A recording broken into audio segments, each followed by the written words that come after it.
kalian menurut Katekismus Heidelberg. Dipersembahkan oleh Sinode Gereja Kristus Tuhan. Pertanyaan ke-31. Mengapa dia disebut Kristus, yang berarti yang diurapi? Dia yang memerintah saya dengan firman dan rohnya, dan yang melindungi dan memelihara saya dalam keselamatan yang telah diraihnya untuk saya. Bandingkan Matius 28 ayat 18 sampai 20, Yohanes 10 ayat 28, dan Wahyu 12 ayat 10 dan 11. Hari ke-79.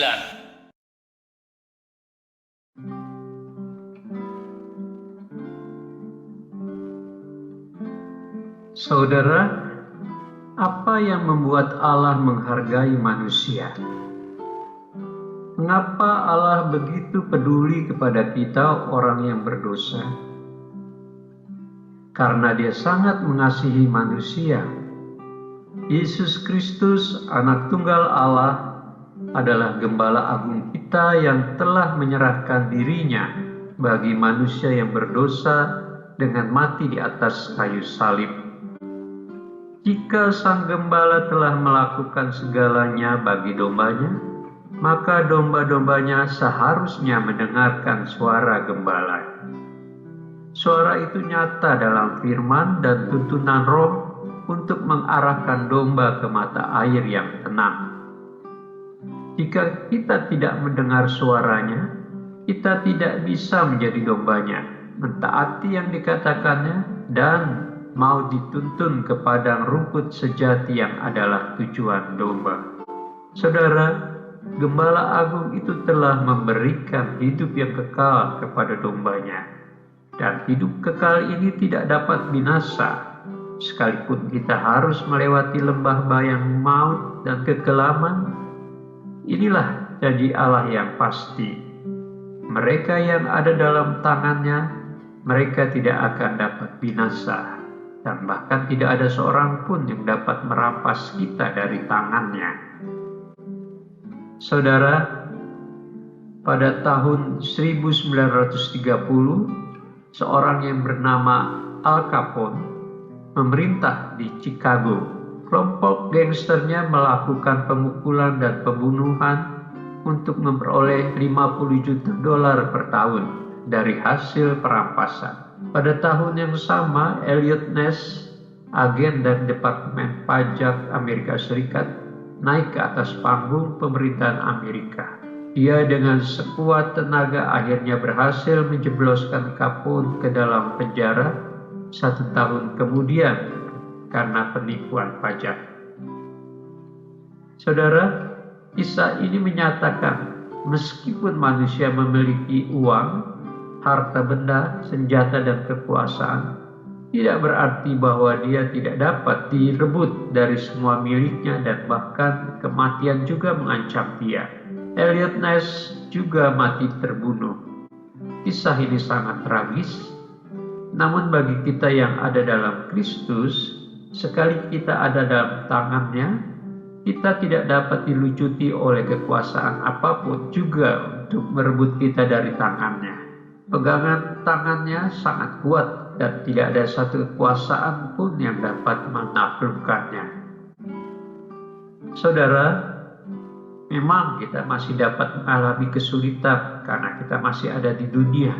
Namun demikian, kita harus tetap kuat karena Yesus telah mengalahkan dunia ini. Dia telah memiliki kita, karena itu marilah kita menjadi domba yang selalu mendengarkan pemerintahannya dalam hidup kita melalui firman dan rohnya, agar kita dapat terus terpelihara dengan baik sampai kita berjumpa dengan Dia muka dengan muka.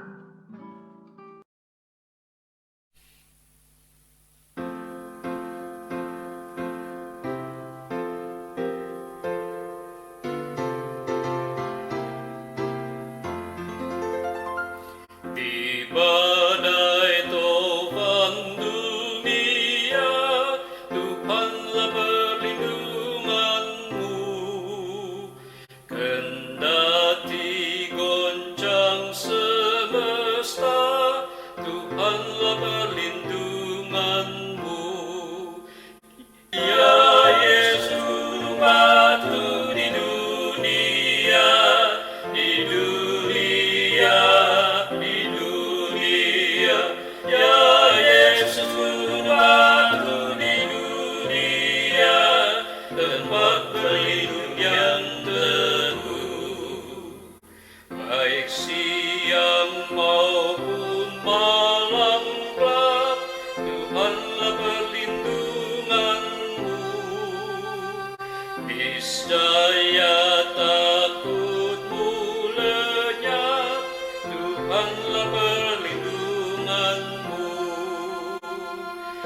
yang